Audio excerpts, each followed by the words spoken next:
지난 시간에는 행력에 대해서 배웠습니다. 오늘은 강력에 대해서 배웁니다. 행력과 강력이 서로 어떤 관계일까? 지난 시간에 배운 것을 잠깐 복습합니다. 우리 지난 시간에 행력을 배우면서 마지막 PPT에서 만유인력과 전기력과 행력을 비교했습니다. 이 만유인력은 첫 번째로 우리가 안 기본임이죠. 17세기에 뉴턴에 의해서 알게 됐습니다. 그리고 전기력은 어떻습니까? 18세기에 두 번째로 안 기본임이었습니다. 그리고 이 기본임은 만유인력과 전기력 두 가지만 있는가 보다 하고서 이제 쭉 세월이 흘렀습니다. 그리고 20세기에 들어와서 원자핵이 발견되면서 원자핵을 구성하는 양성자와 중성자는 어땠습니까? 중성자는 전하가 없지만 양성자는 양전한데 그것들이 굉장히 가까이 있으니까 그것을 붙잡아 맬 수 있는 전기력보다도 더 센, 청력인 전기력보다도 더 센 인력이 있어야 되겠다. 그래서 우리 행력이 존재한다는 것을 확인했죠. 그리고는 중요한 의문이 바로 뭐냐면 이 행력이 세 번째 기본임일까 하는 의문이었습니다. 당시로는 확신할 수가 없었죠. 이런 것들이 20세기에 차차로 밝혀지게 됩니다. 그렇게 밝혀지게 되는 과정이 우리가 제1강에서 1강 마지막 부분에 기본 입자에 대해서 배웠습니다. 기본 입자에 대해서 배우면서 원자가 기본 입자인 줄 알았다가 봤더니 원자가 기본 입자가 아니고 이런 과정이 있었죠.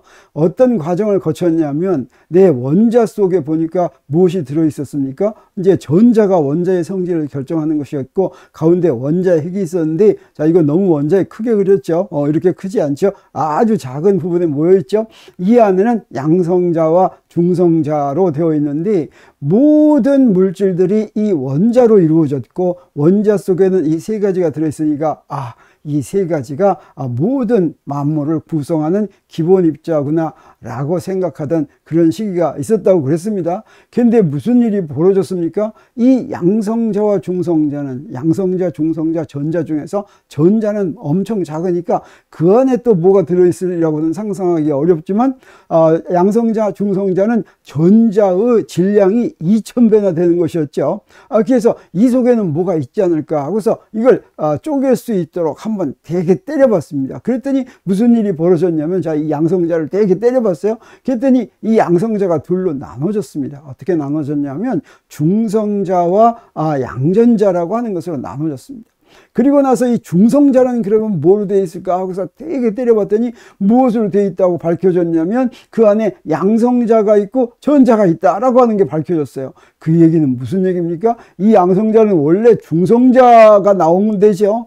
따라서 자, 이 양성자, 중성자 수준에서는 이제 더 이상 그 안에 뭐가 들어있는 것이 아니라 서로 순환하는구나 이런 생각을 하고서 이것을 소위 기본 입자라고 믿게 됐다고 그랬죠. 그래서 여기다 이제 기본 입자라는 더 이상 나눌 수 없는 입자라는 이름을 붙여줘야 되는데 원자라는 이름은 한번 써먹었으니까 우리 뭐라고 붙였냐면 소립자라고 붙였는데 이 소립자는 작다는 의미가 아니라고 했습니다. 원소할 때 소자였습니다. 영어로는 스몰 파티클이 아니었어요. 뭐였습니까? 엘리먼터리 파티클이었죠. 그런 이름을 붙여줬다고 하는 것이죠. 근데 그것도 이제 바뀌게 됩니다. 그래서 원자가 애톰이 더 이상 쪼개지지 않는 것이다 라는 의미였다고 한다면 이 속에 들어있는 양성자, 중성자, 전자를 소립자라고 그러고 그것을 이제 엘리멘터리 파티클이라고 불렀는데 그건 기본이 되는 입자라고 하는 이야기인데 우리가 1강에서 이제 배웠습니다. 이것들이 이제 이것과 비슷한 수준이 되는 양성자, 중성자, 전자에 해당하는 그런 입자들이 많이 생기게 됐다는 거 알았죠? 그래서 그 안에 또 뭐가 있다고 하는 걸 알게 됐는데 어떻게 해서 그런 일이 가능했냐면 두 가지가 있었습니다. 하나는 뭐냐면 미시 세계에 있는 입자들을 검출하는 장비를 발명했습니다. 사실은 우리 주위에 그런 입자들이 잔뜩 있었는데 보이지 않았습니다. 검출하지 못했는데 우리 이거 제1강에서 다 배웠습니다. 이걸 검출해내는 기가 막힌 장비를 발명했었죠. 이게 구름상자와 사진 에멀전이었습니다. 이 구름상자는 원래 이런 걸 발견하려고 발명한 게 아니었죠. 윌슨이라고 하는 사람이 영국에 있는 산에 올라가 가지고 구름이 너무 멋있어서 구름을 만들까 하고서 한 거였는데 나중에 알고 보니까 어땠습니까? 이런 기본 입자들을 발견하는데 이용이 됐고 그래서 뭐 노벨 물리학상까지 받았다는 거 우리가 공부를 했죠. 그리고 또 새로운 입자가 존재해야 된다라고 하는 것이 이론으로 예언되기 시작했습니다. 그래서 폴 디렉이 이제 상대성 이론을 양자역학에 적용해 가지고 반입자인 양전자의 존재를 예언했는가 하면 히데키 유카와는 핵력을 나르는 입자인 그런 중간자를 예언했죠. 이렇게 새로운 입자, 양성자, 중성자, 전자에 해당하는 그런 입자를 예언하고 실제로 그런 것들이 관찰이 됐습니다. 그러면 우리 주위에 그런 입자들이 잔뜩 있었던 이유는 바로 무엇이 원인이었냐면 코스믹 레이, 우주선, 우주에 지금 작은 입자가 이렇게 떠돌아다니죠. 빨리 떠돌아다니다가 지구의 대기권을 만날 것 같으면 그러면 이게 거기서부터 충돌하면 우리 그 에너지가 입자가 되어 가지고 굉장히 많은 새로운 입자들이 만들어지는 것입니다. 이게 이제 밑으로 떨어지는 거죠. 자, 이게 바로 그 구름 상자나 사진 에멀션으로 관찰되기 시작했는데 그게 1920년, 1930년, 1940년 이러면서 이게 많이 관찰이 된 것입니다. 그리고 종래에는 자, 그런 입자들의 관찰이 중요해지니까 이게 하늘 바라보고 이렇게 관찰하는 것만 이제 쳐다보고 있을 수가 없죠. 그래서 어떻게 한다고 그랬습니까? 바로 그런 입자를 만들 수 있는 입자가 어떻게 생긴다는 걸 알았어요. 그 우주 공간을 돌아다니는 굉장히 큰 운동 에너지가 큰 입자들을 충돌시키면 그 에너지에 해당하는 것이 이제 나온다는 걸 알았으니까 입자들을 가속시키는 그런 장치가 만들어졌습니다. 그게 바로 입자 가속기였죠. 그래서 1960년대에서부터는 새로운 입자를 만드는 입자 가속기, 이건 굉장히 대형 실험 장치였죠. 그래서 미국의 페르미 연구소라든가 스위스의 선이라든가 이런 데서 이제 굉장히 큰 그런 입자 가속기에서부터 입자를 인위적으로 가속시켜서 충돌시키면 이렇게 굉장히 많은 입자들이 만들어지는 걸 이제 우리가 필요한 입자를 딱 만들어 가지고 그런 입자가 과연 있는지 확인할 수 있는 그런 게 됐죠. 그래서 소립자라고 생각하는 입자들의 숫자가 이제 수백 개가 되니까 그건 어떻습니까? 더 이상 기본 입자가 아니라는 것이 분명해지고 그 다음에 어떻게 됐냐면 그렇게 많은 걸 이제 분류할 필요가 생겼습니다. 그래서 많아지면서 어떻게 분류했냐면 소립자라고 생각했던 것들을 이렇게 분류했습니다. 처음에 하드론이라고 나중에 이름을 붙였는데 메존과 바리온, 바리온은 양성자, 중성자에 해당하는 것이고 메존은 우리 유카가 예언했던 파이메존 발견한 거 이런 거에 해당하는 것이었습니다.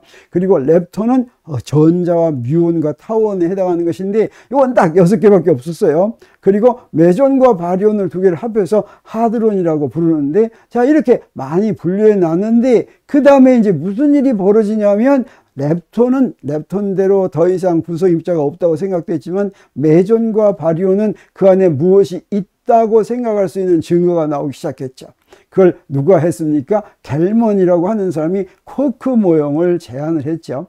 사실은 겔만 혼자서 하는 것이 아니라 1964년에 겔만과 쯔웨이크라고 하는 두 사람이 쿼크 모형을 제안했습니다. 쿼크라는 말은 겔만이 이용했고 쯔웨이크는 다르게 불렀는데 쿼크가 이제 이겼어요. 그래서 쿼크라고 불리게 됐습니다. 이 메존과 바리온을 불리면서 나타나는 우리가 이거 제1강에서 이미 배웠죠. 8fold way, 8정도를 분석하면서 기본 입자 쿼크가 필요하다라고 하는 걸 알았고 처음에는 3가지 쿼크만 제안을 했었는데 이게 어땠습니까? 지금까지는 6개의 쿼크면 지금까지 알려진 모든 그 소립자라고 해당했던 그런 입자들, 입자 가속기에서 만들고 우리가 알게 된 모든 입자를 이 6개의 쿼크로 다 설명할 수가 있었죠. 그리고 이 쿼크 모형으로 이제 새로운 입자의 존재를 예언하고 그것이 실험으로 관찰되니까 이 쿼크 모형이 진짜구나. 그래가지고 이제 겔만이 노벨상을 받게 되었습니다. 그래서 이게 8정도가 바로 이런 것이었는데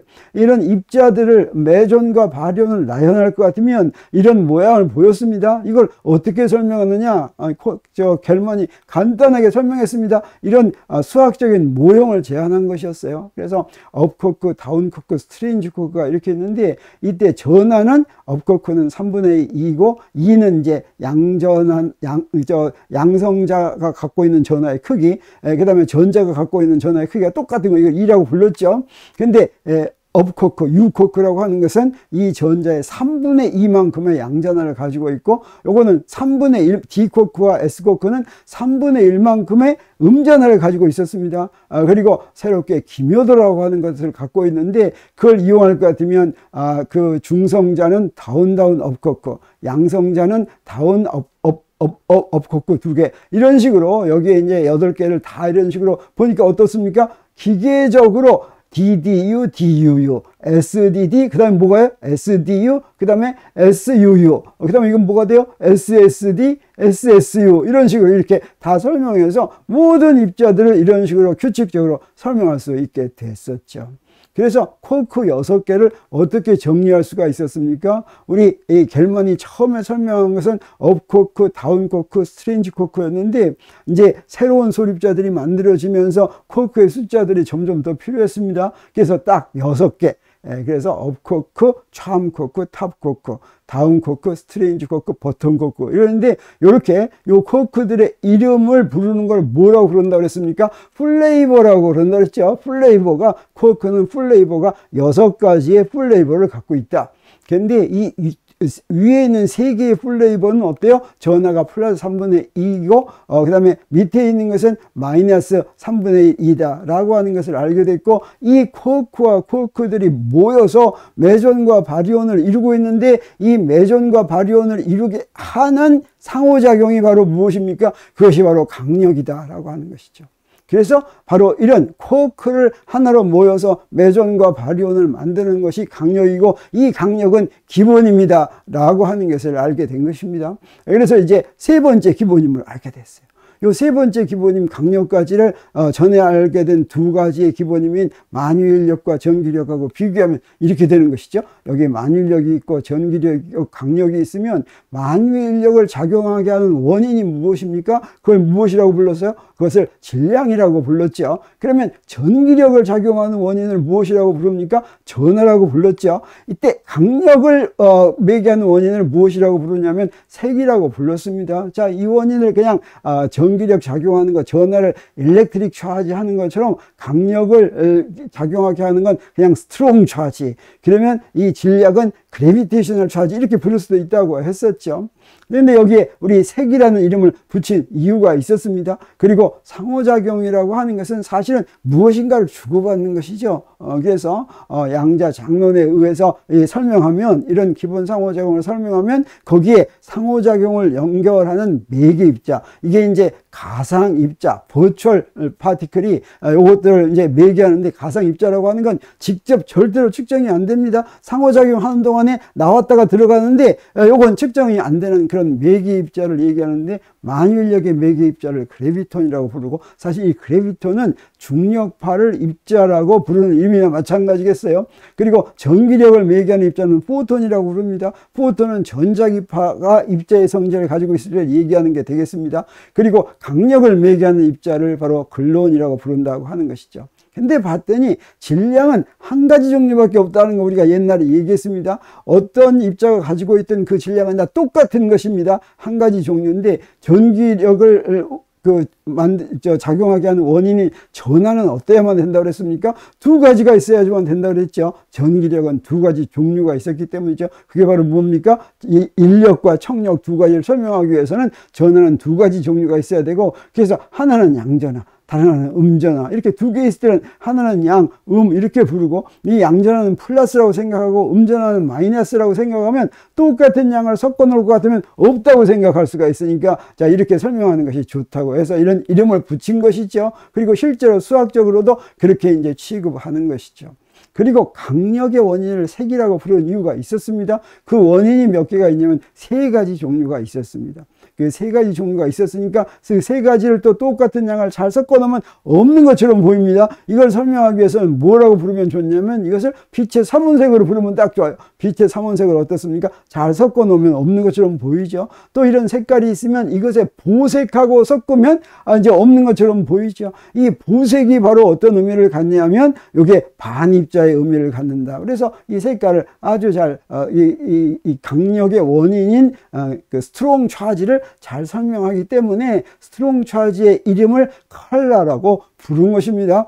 네, 강력의 원인을 들여다봤더니 코크가 감아봤더니 빨간 코크가 있고 파란 코크가 있고 초록색 코크가 있다는 뜻이 아니죠. 이름을 그냥 그렇게 붙였다라고 하는 뜻이 되겠습니다. 그러면 어떤 입자들이 질량을 가지고 있냐면 거의 모든 입자들 딱 두 개만 빼고 사실은 포톤과 그래비톤만 빼고는 모두 다 질량을 가지고 있습니다. 그리고 전하를 가지고 있는 입자들은 대부분의 물질 입자 쿼크와 렙톤이 전부 다 전하를 띠고 있습니다. 그리고 강력의 경우에 색을 가지고 있는 건 재미있습니다. 쿼크하고 글루온만, 글루온이 바로 뭐였습니까? 이게 쿼크와 쿼크 사이에 색에 의해서 강력을 작용하게 하는 매개 입자였죠.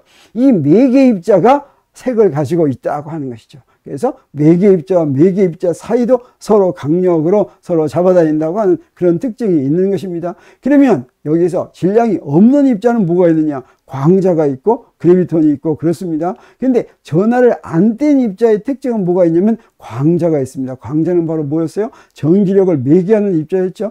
매개하는 그런 입자였는데 이 전기력을 매개하는 입자는 전기력의 원인은 전하를 띠지 않아서 광자와 광자 사이에는 전기력으로 상호작용하지 않는다고 하는 것입니다. 그게 이제 강력하고 굉장히 차이가 있겠어요. 그리고 이 물질의 가장 기본이 되는 기본 입자는 쿼크와 렙톤인데 쿼크는 색을 가지고 있지만 렙톤은 색을 가지고 있지 않습니다. 그래서 아까 얘기했던 렙톤에는 뭐가 있었습니까? 렙톤에는 전자하고 미온하고 타온 세 가지가 있었죠. 이 세 가지는 그 스트롱 차지 색을 갖고 있지 않아서 강력으로 상호작용하지 않는다라고 하는 걸 우리가 알았습니다. 그러면 이런 기본 상호작용은 그 기본 상호작용이 만드는 시스템이 있었죠. 만유인력은 무엇을 만들었습니까? 태양계를 만들고 은하를 만들고 우주를 만들고 이것들이 전부 다 만유인력을 만들게 되겠습니다. 그러면 전기력은 무엇을 만들었습니까? 전기력은 바로 원자를 만들었죠. 그리고 원자이려면 원자는 전기적으로 중성이어야지 됐죠.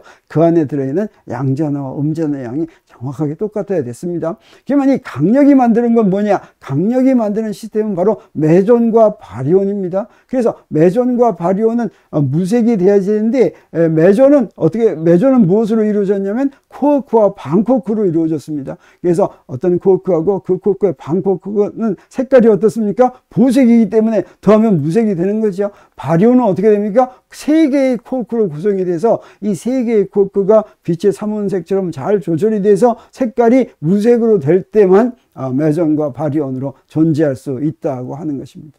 그런데 우리 맨 앞에서 핵력은 그러면 기본임인가 아닌가 라고 하는 질문을 했을 때 어떻습니까? 기본임은 강력에 해당하는 것이고 핵력은 그 기본임에 해당하지 않는데 이것은 마치 무엇과 같으냐면 분자력하고 비교할 수가 있습니다. 분자력도 기본임이 아니죠. 그래서 분자력과 핵력은 그게 비슷한 방법으로 동작하는데 분자력은 무엇을 만드냐면 분자와 분자가 모여가지고 무엇이 됩니까? 물질이 되죠. 그래서 이런 분자들이 모여서 물질을 만들게 하는 힘인데 근데 여기서 분자들은 어떤 특징을 가지고 있습니까? 원자가 아까 어때야 된다고 그랬어요? 원자의 전하는 중성이어야 된다. 0이어야 된다고 그랬죠. 그리고 원자들이 모여서 분자가 되니까 분자들의 전하도 어떻게 되겠습니까? 전하가 0이죠. 그러니까 분자가 전하가 0이면 전기력을 작용할 수 있습니까? 없습니까? 원칙적으로는 없죠. 근데 그 안에 들어있는 전하 분포가 균일하지 않으면 약간 삐끗하게 있으면 그러면 전기력을 약간 작용한다라고 할 수가 있습니다. 그렇게 작용한 거. 그래서 분자의 전하는 중성인데도 불구하고 굉장히 약해진 전기력이 작용한다. 분자와 분자 사이에. 이건 이제 분자력이라고 부릅니다. 그것과 비슷하게 핵력도 어떻습니까? 핵력은 무엇과 무엇 사이에 작용하는 것이냐면 양성자나 중성자, 양성자와 중성자를 한꺼번에 핵자라고 부른다 그랬죠. 양성자와 중성자 사이에 작용하는 것이라고 그랬는데 이 핵자들이 모여가지고 무엇을 만듭니까? 원자핵을 만들죠. 그러면 양성자와 중성자 안에는 어떻게 아까 어떤다고 그랬어요? 쿼크들이 모였는데 그 쿼크들의 색깔이 어때야 된다고 그랬습니까? 무색이라고 그랬죠. 무색이면 강력이 작용할 수 있습니까? 없습니까? 없지만 그 안에 색이 균일하게 분포되어 있지 않고 약간 분포가 어긋나 있으면 그러면 약간의 강력이 작용합니다. 약해진 강력이 작용한다고 하는 것이죠. 그래서 분자력은 분자 내부의 총전하는 0인데 그 전하 분포가 약간 이제 그 양전하와 음전하가 서로 삐뚤어져서 전하 분포가 있을 때 그것들 사이에 약해진 전기력이 작용하는 것과 똑같은 원리로 여기에 그 양성자나 중성자 내부의 색의 분포가 약간 삐뚤어져 있어서 그것에 의해서 그 삐뚤어진 분포 약간 균일하지 않은 분포에 의해서 작용하는 약해진 강력 때문에 작용하는 것이 핵력이다라고 하는 거죠. 그래서 핵력은 기본임이라고 볼 수가 없겠습니다. 분자력은 기본임인 약해진 전기력이고 핵력은 기본임인 강력의 약해진 강력이 핵력이다 이렇게 얘기할 수 있다고 하는 것이죠. 그래서 정리하면 분자력이 기본이 아닌 것처럼 강력도 기본임이 아니다라고 하는 것을 우리가 확실히 알 수가 있게 되었습니다. 그래서 이제 기본임 세 번째 기본임 우리가 공부했습니다. 오늘 세 번째 기본임 강력에 대해서 공부하고 다음 시간에는 이제 네 번째 기본임인 양력에 대해서 공부할 예정입니다.